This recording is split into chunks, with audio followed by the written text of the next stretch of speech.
Welcome to, I should be keeping track, but I haven't kept track. This is the nth talk in our online series, which have been a great fun so far, and I'm sure tonight's will be no exception. In fact, this is our largest crowd we've had, so that's very gratifying. Graham and I have had a prolonged, we've never met in person, we've had a prolonged email exchange. He very kindly has offered to talk to us tonight about Stanley Abbey, and particularly the period after the dissolution of the monasteries. He's an experienced field archaeologist and with a particular interest in this period. So without further ado, I'm going to hand over to Graham. He was going to talk for about 15 minutes, and then we'll have an opportunity for some questions and comments. So Graham, if you'd like to share your screen, then we can kick off.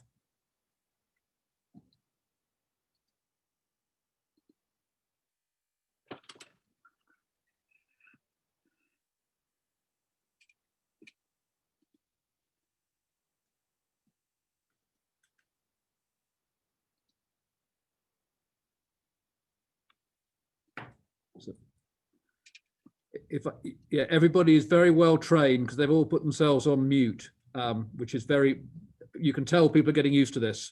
I will now put myself on mute. Over to you, Graham. Okay, thank you. Can you all see the PowerPoint screen okay?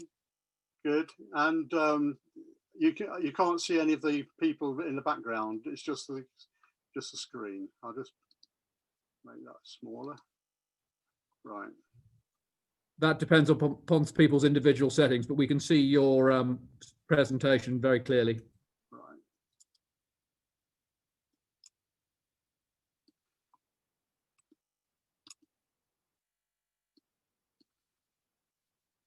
Okay, thanks very much, Martin, for that introduction.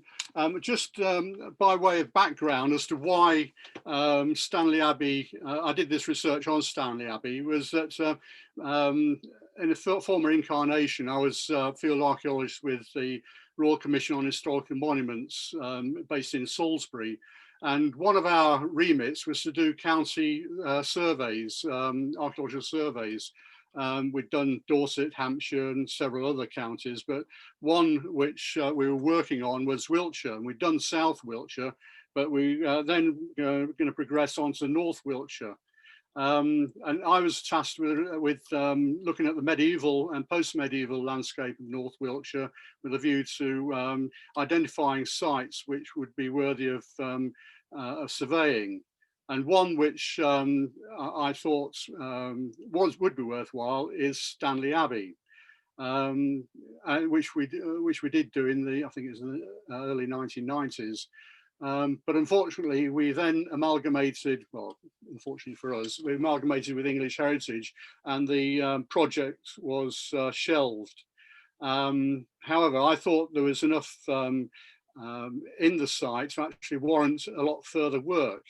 And that's why I undertook to do a PhD on Stanley Abbey and its estates, not just in the Stanley region, but elsewhere in the county. And that's the fruition of that is what some of it you'll hear this evening. So then the dissolution of the monasteries then in the 1530s was the largest transfer of land since the Norman conquest in 1066. However, it occurred at much the same time as there were other major changes in the English landscape. These included the major upheavals and division in the church that witnessed a break with Rome and the abandonment of the traditional beliefs. It was also a time of continuing agricultural innovation and change in the rural landscape. Buildings were also transformed as living standards improved and people's perception of privacy changed. It was also a time that witnessed the disafforestation of the royal forests and the extinction of common rights which undoubtedly had an effect on the tenants of Stanley. Parks were created at Bowood, Bowden and Spy, all within the former royal forest. And this slide here, you can see Stanley Abbey in the middle, with the building on the right hand top right is the new Stanley Abbey farm, and then the one below that is old Stanley Abbey farm. And then the woodland at the top is close wood. In 1535, Stanley Abbey was valued at £177. But from a land assessment in 1528, we can see what sort of land the Abbey actually held. I'll just make this a slightly bigger.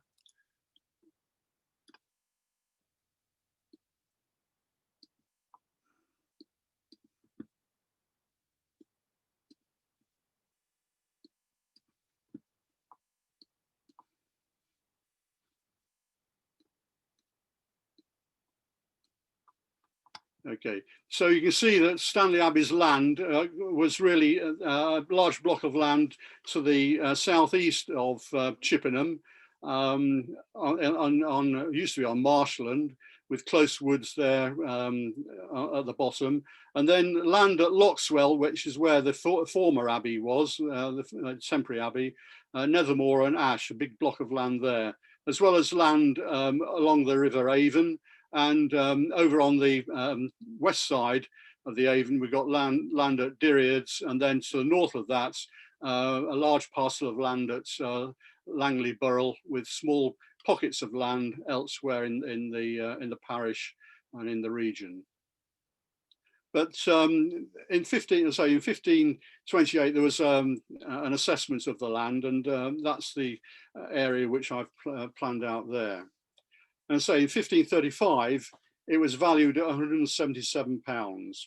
And a year later, there was a favourable report on the Abbey, which were described as being, the buildings were described as being large and strong. They were all in a very good state of repair, and parts newly built.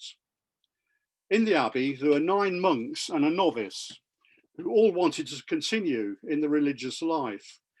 There were also 43 servants, so it's quite a large complement. However, with an income of less than £200, Stanley was suppressed, along with all the other smaller monasteries in the country, in February 1536. The abbot received a pension and was appointed suffragan bishop of Marlborough. As for the monks, some went to Beaulieu Abbey, as well as other Cistercian monasteries. Most dramatic, however, was the actual transformation of the abbey itself. And following its suppression, its estates were quickly broken up. All this land here, you can see, was broken up. 6 of the manors going to Sir Edward Seymour, mainly on the Marlborough Downs. However, it was not until June of the following year that Sir Edward Bainton purchased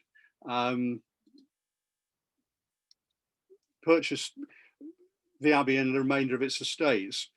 This first slide here, you can see the remains of the abbey in the middle distance, this area here, with the new abbey farm there, Stanley Abbey farm, and then the old one here. But here we see Sir Edward Bainton's land at near Chippenham. We've got the land at Bremel itself, which was part of Malmesbury Abbey's land, and then he was already a steward for Battle Abbey's land at Bromham, which he acquired, and then Stanley Abbey's land there to the south of the River Marden, with the land at Loxwell and Nethermore. So it's quite a large chunk of land in the former forest of Chippenham.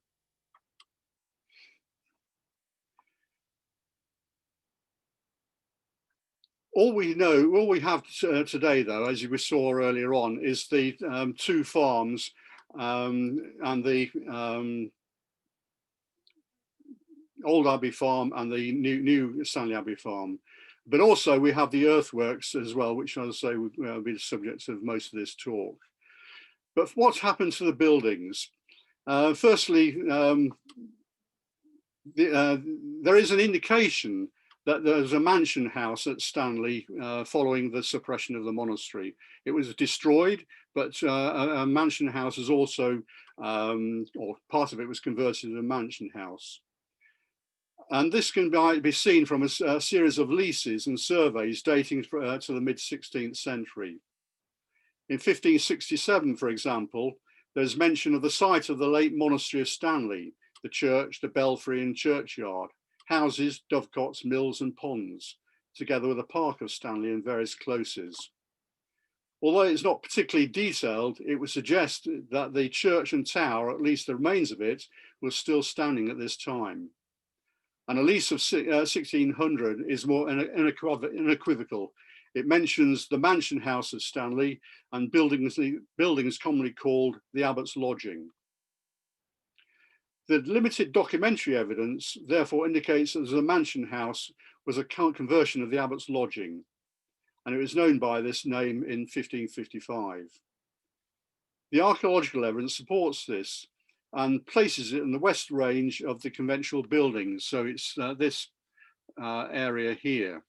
If you look at this plan, this is the excavation plan of Harold Breakspear in 1905. And it's very tidy. It's not the sort of excavation plan you'd see today, all these straight lines. But all the darker shades are really, that's the uncovered archaeological remains. The others are really a supposition of where the rest of the monastery was. But what you can notice from this plan is that the later, although part of the West Range is 12th century, some parts of it are 15th century or later. And it was this part that Breakspear also suggested was less badly damaged than the rest of it, since some of the stonework could still be recovered quite easily. The earthwork survey, so this is the Abbey again, and that's the old Abbey farm. The newest part, the oldest part of that is on the west, on the right-hand side. So here we have the earthwork survey, and it looks quite complicated, but suffice to say is that the River Marden is that squiggly line at the top of the plan, and then you can see where the two Stanley Abbey farmsteads are, and then the earthworks to the right of them. But quite prominent in that are the deep canals, which I'll talk about in a moment. If you overlay the overlay the excavation plan with the on top of the earthwork plan, you can make more sense of it. So we've got the West Range in this area here. Interestingly, it was described as a in the leases, it was described as a 10-bay building, and that's how many bays there were in that on Breakspear's plan.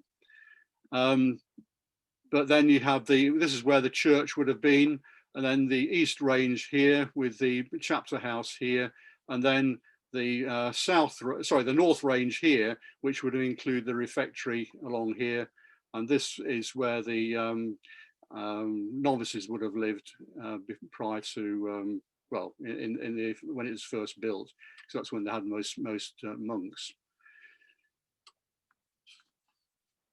But what you find is that where an abbey has been converted into a mansion house, it's generally been one of the long ranges.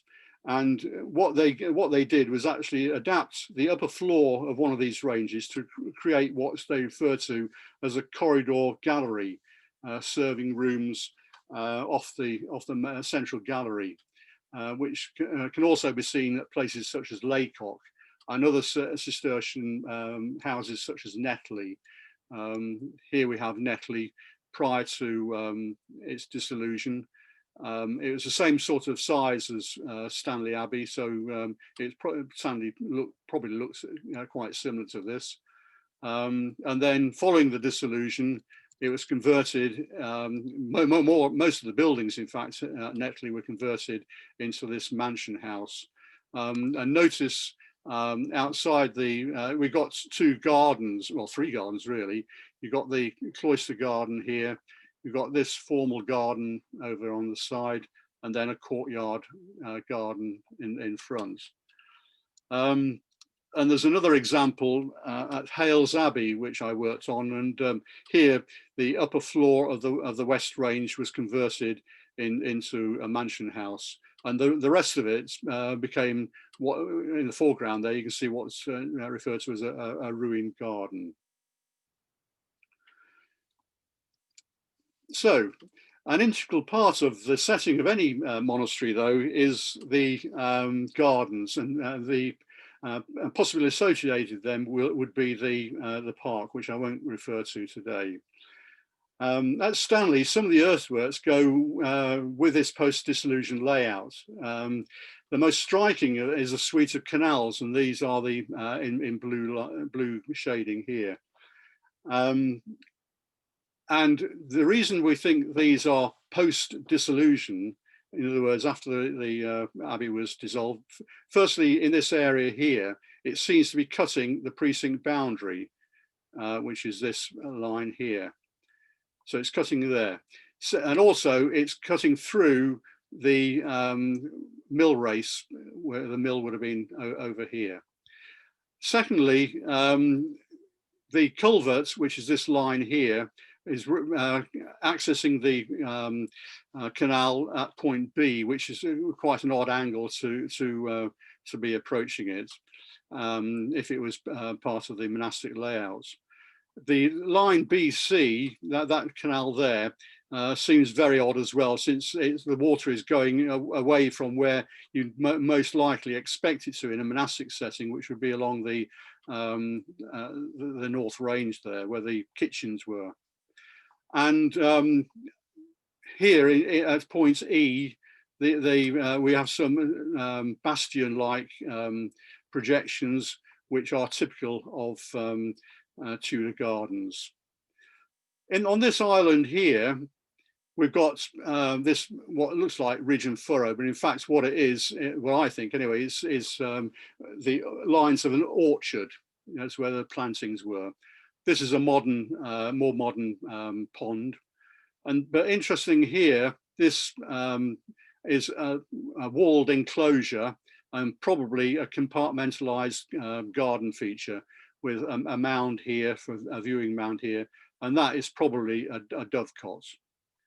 But within the monastic precinct, sorry, the monastic complex itself at H, that is the cloister garden, and it's actually, there's a document referring to the cloister garden in the early 17th century. So really what we see displayed here is the post-dissolution layout of the garden features.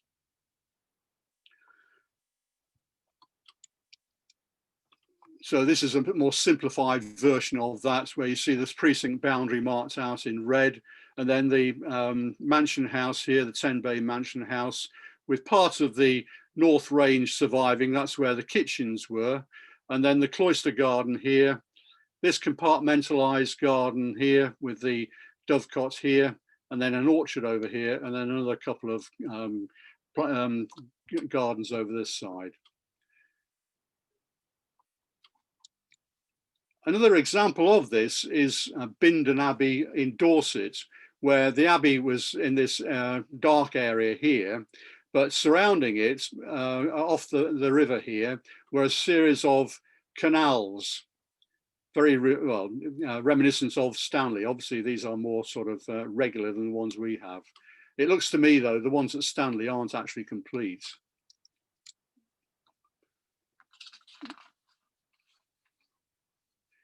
Okay, so much then for the abbey. What I'd like to go on to now is the abbey environs. And this red pecked line marks the boundary of the manor of Stanley. It comprised other areas as well. It had land at Nethermore, Loxwell, Studley and Chippenham. but this is the area in Stanley itself. There were 49 copyholders and 35 leaseholders in 1612.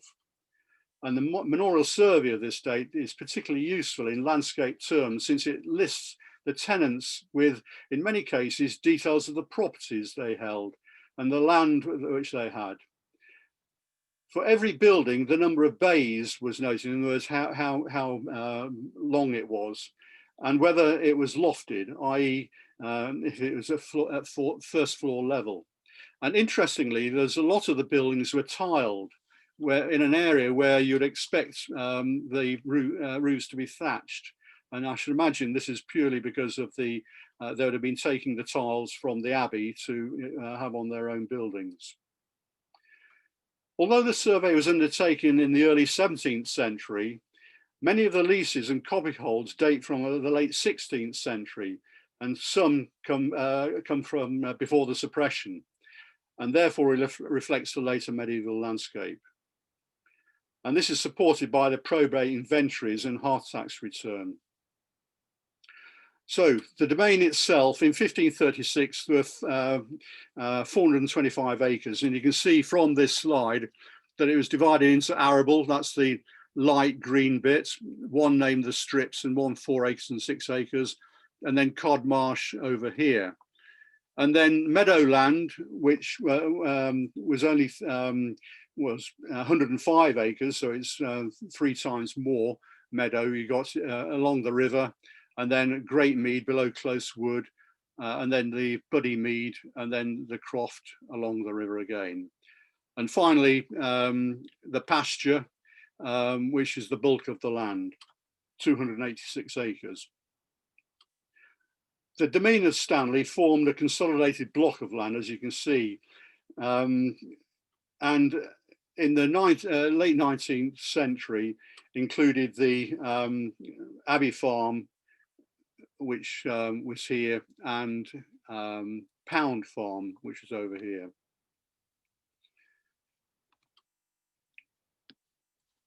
The majority of the enclosed fields had ditched boundaries. So there we have the, getting ahead of myself here, the Pound Farm here, as you can see, and this area is all Pound Farm, and then Abbey Farm is the remainder here. The darker areas are either are woodland. And then you've got 2 mills were had been leased out by the late 16th century, and they were Scott's Mill and Stanley Abbey Mill, which I'll come on to in a minute. So the majority of the enclosed fields have ditched boundaries, and the arable lay in three closes to the north of what later became Pound Farm. And one of these was at Cod Marsh, which I surveyed along with Stanley Abbey. The peck line at the top, that is the course of the old canal, Wilton Berkshire Canal, and then this is the ridge and furrow. But interestingly, the reason I put this slide up is because it shows Pudding Brook clearly cutting through the ridge and furrow. So it's later than the arable cultivation. Okay, coming on to the mills now. The largest property, apart from the mansion house, were those of the yeomen and yeoman clothiers, people like the Wilcox family and the Scott family, who held Stanley Mill and Scott Mill respectively for much of the 16th and 17th centuries. And Pound Farm, which was in the hands of a yeoman farmer named John Godwin. The probate inventories and leases are particularly informative as regards their holding. That for Andrew Wilcox shows that he had his farm, his mill, this one here, had 2 looms and various grades of wool. He also had 2 pigs, 6 cows, 2 bullocks and a horse. The fulling mill comprised 4 bay house and 2 pairs of stocks. It was tiled, as most of the buildings were, as I mentioned earlier, and double lofted, so it's 2 stories high. There was a 2-bay barn, which was also tiled, and he had this land adjoining it. And interestingly, we got the field names, Rack Close, which is indicative of tenter. It's where they hung out the wool on the tenter hooks. On the northern side of the River Marden, we've also got a bit of pasture land as well. All this land was, although he's the miller, he's also got land as well. Another property of particular note is in 1612 inventory is that of Pound Farm, and it was described as being a house, an ox house of 5 bays, so it's quite large, and had a bakehouse, a stable, and 2 bays. And I think that this may have been the sheep house of the monastic period, which is probably worth a bit more investigation. But those really are the main parts of the demesne. One thing I haven't been speaking about is the tenantry land, and really we don't have much time for that. But I'd just like to end on this particular slide here, which shows the abbey in this area here, and coming away from the abbey, we've got this causeway, and then another causeway coming from all the way from Chippenham over here. That's the canal, which indicates that this area was quite marshy at one time. So they've got the 2 causeways leading up to Studley, Interestingly, coming off this particular causeway here, this one here, you've got this narrow field leading directly towards the abbey, and this may be an original entrance to the abbey. So I think from this, let me stop sharing now. From this, what we can see from the documentary evidence, piece that together with the landscape evidence, the archaeological evidence as well, and the evidence from the surveys, 1612 surveys, which in fact covers Bremel as well, so it'd be useful for you.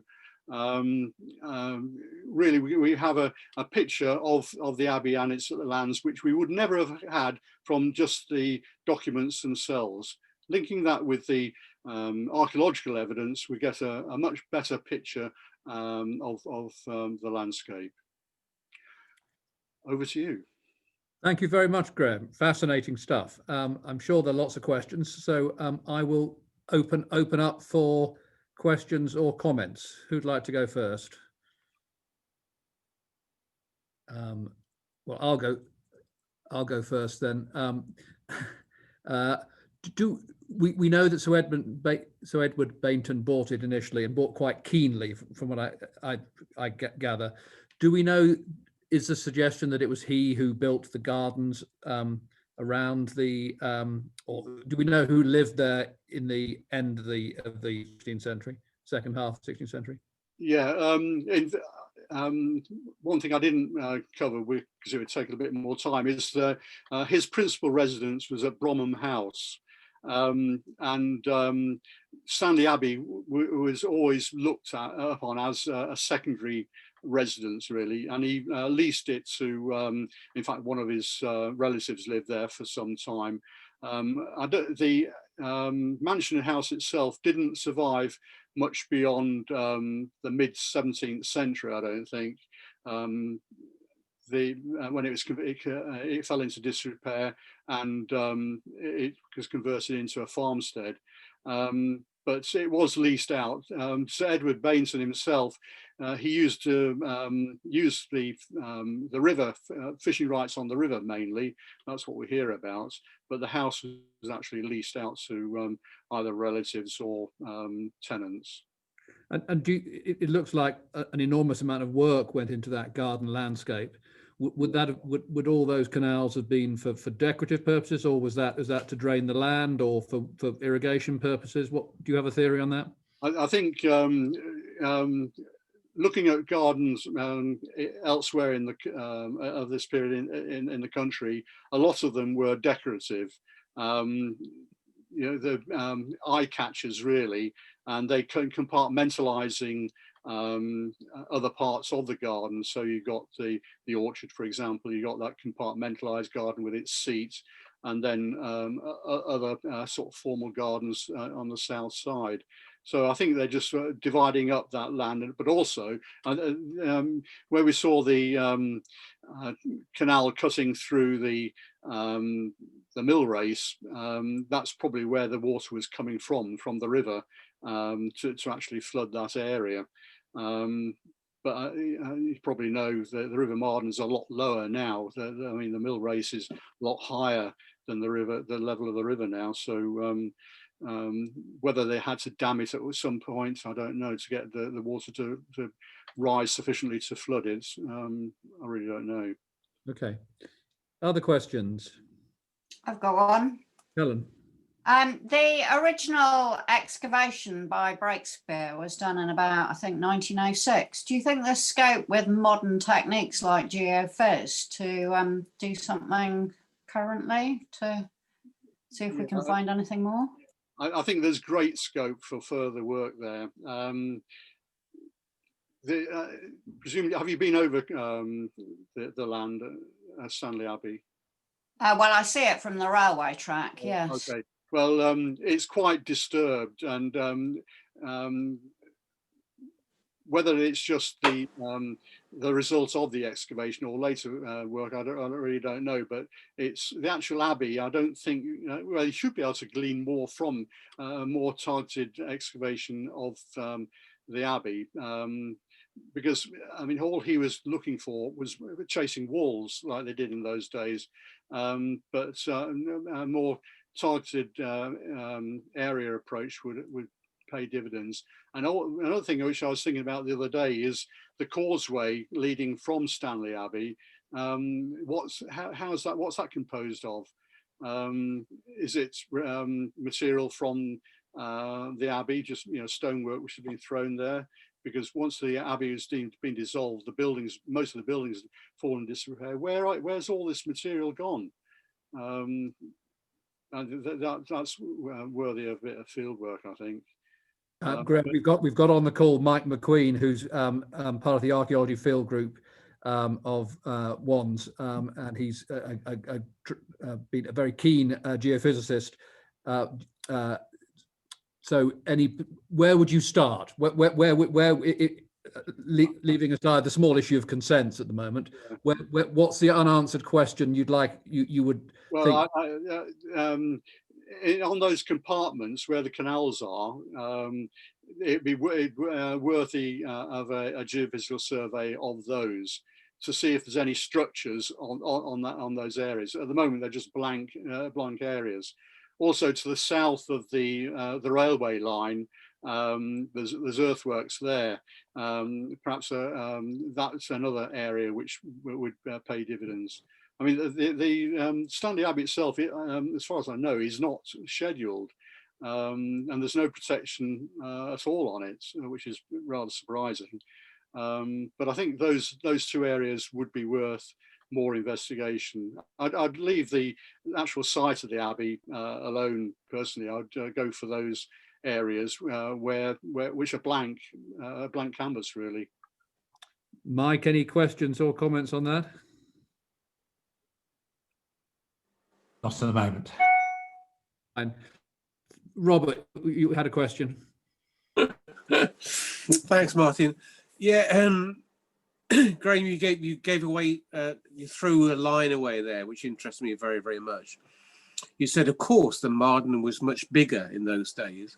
Can you quantify that point of view, please? How much has the Marden decreased from the time when the level of he was extant? The level of the river. Is that what you're saying? Yes. Yeah. Well, if you look at yes, how much has it decreased? Oh goodness me! When I was several feet. If you look at the River Marden today, it's well below the level of the mill race. So if it was that height during the medieval period, there would have presumably had to have some sort of dam to raise the level of the river sufficiently to flood the mill race. But as it is at the moment, it's several feet below the mill race. Way below, yes, yeah. Yeah. And in fact, looking at old Okay, maps, thank you. no, I was going to say, go on from that. Looking at old maps, I remember seeing the actual course of the River Marden has changed, and I should imagine it is when the canal was built in that sort of area. It's not, I can't remember the actual shape of it now, but if you compare it with a more recent map, you'll notice that its course has changed slightly. Thank you. Are you looking at maps pre-1830? So I can't remember now, but looking at the older map and compare it with a more recent one, 25 thou, it looks as though the course has changed. Not significant. Thank you. Other questions? Wave your hand if you want to speak. Derek. Oh, yes, there's been mention of fish ponds. Is that just speculation, or did they actually have fish ponds? It was assumed that the canals that we see at the moment fed areas which look as if they could have been fish ponds, but you're saying that the canals were a later addition. Yeah. Well, I think they are. I mean, they're very regular, but I think there's an area just to between the mill race and the river of disturbed earthworks, quite reminiscent of fish ponds, and I think there were some fish ponds there, not particularly big, but there were some fish ponds there. And of course, they'd probably have used the river itself, but the actual stock would have been in those ponds by the mill race. As you say, the difference in level between the canal, the main canal, which presumably took water from the river, and the river, is actually several meters. As you say, it's a lot of feet. I would say it's probably 3 to 4 meters higher up. Now, it's possible that the canals have over time sort of silted up. But I should imagine, that's right. And the river would have been a lot higher during the medieval and post-medieval periods, probably through to the 18th century. But you think that the river was significantly higher? Because if there was more water in the river, I assume parts of Cairn would actually be flooded. Oh, I don't know. I'm just looking at the where the mill race is, which is a lot higher than the level of the river at the moment. So, as I said earlier, if they were going to get water through the mill race, then they would have had to dam it at some point further downstream to create sufficient head to flood that mill race. Okay. But it's worth having a look at anyway. It's, looking at where the exit for the water back into the river. I mean, that's quite almost at the level of the river itself now. Okay, John, you've got a question. If you could unmute. Yeah, it's a piece of information. At Haslam Mill, the secondary mill race, which comes round the back from the flume, is actually 3 foot higher than the existing river, which is a bit of a clue as to how high the river was at the time. So, I mean, I don't think it was hugely more than 3 foot. And the other thing is that having researched the Wilson-Barts Canal, as you know, there was quite a big leg of the Marden redug because they put the aqueduct on dry land. They built it and then actually diverted the Marden back through it. to save a lot of time and money. And that was the one that collapsed ultimately. That was the one that collapsed, yeah. It's interesting. Thank you. Other questions or comments from the audience? I've got one final one for Graham, if I may. You mentioned briefly sort of what might, or the question of what might have become of the building material. I mean, certainly if you look at Bradenstoke, was a fairly close by abbey, that was, you can see bits of that distributed around the neighbouring parishes or villages. So presumably there was a sort of a grey economy that existed in sort of you know, one careful owner used stone. So do we know that anybody's done any research looking for bits of the abbey stone in neighbouring areas? No, well, I know there's for Hales Abbey in Gloucestershire, there's actual documentary evidence of the people plundering the stonework for their own buildings, and there's a commission convened because of that. But as far as Stanley's concerned, I mean, when I was doing the work there, I had a look around to see if I could identify any monastic stonework, and in Forest Gate Farm I found some bits, but I think it'd be worth you know, a small group going around the existing buildings and field walls and see if they can identify any monastic stonework in them. I'm sure there will be, but it'll take some time. Yes, Rose Cottage, which is probably less than 500 meters away from the site of Stanley Abbey. That's got some stonework which the present occupant Alan believes came from the Abbey. Yeah. Alan Brodie. Alan Brodie. Yeah. William, have you got a question? Well, I'm just saying, I think it's highly likely, and I thought there was, it is thought that stone from Stanley Abbey came up the hill, as you might say. And I believe when Bremhill was the vicarage, now Bremhill Court was renovated after the old manor house was burnt down in Bremhill. That he said, I think Chris has said to me in the past, that it is believed that some stone came from Stanley Abbey. It would make sense, bearing in mind it was in the area. It was in one ownership. Yeah, I mean they were very adept in those days of recycling and moving arches, as in the arch which is now outside Spy Park, as a good illustration.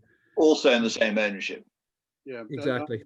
The Reverend Bowles was the rector or the vicar of Bremhill at some time, and in the 19th century, and he had in his garden he had some stonework from Stanley Abbey, and that's in his book. Sort of the grottos or whatever. Yes. Yeah. Yeah, so they're using it as really garden features in their own gardens. Yeah. But coming on to Spy Park itself, the gates there, the stone gate there, I think it probably deserve a bit more a closer look, because although Talbot reckons it came from Stanley, I don't know on what basis he suggests that. Okay, Mike, are you limbering up for a question? Not a question, but I've been looking at the Google Earth, and it looks like that the canals are all covered in trees. So doing geophysical survey will only show the land in between the canals. It won't show you anything to do with the canals themselves. So I'm not sure what value would be got from doing geophysical survey on an old orchard and so on. Well,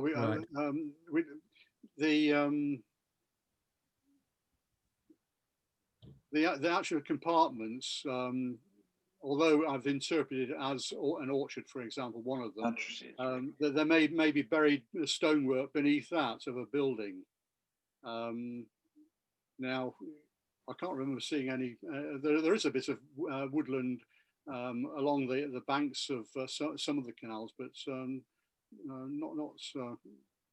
not to prevent any geophysical survey. But it's up to the person who's doing it to decide whether it's worthwhile or not.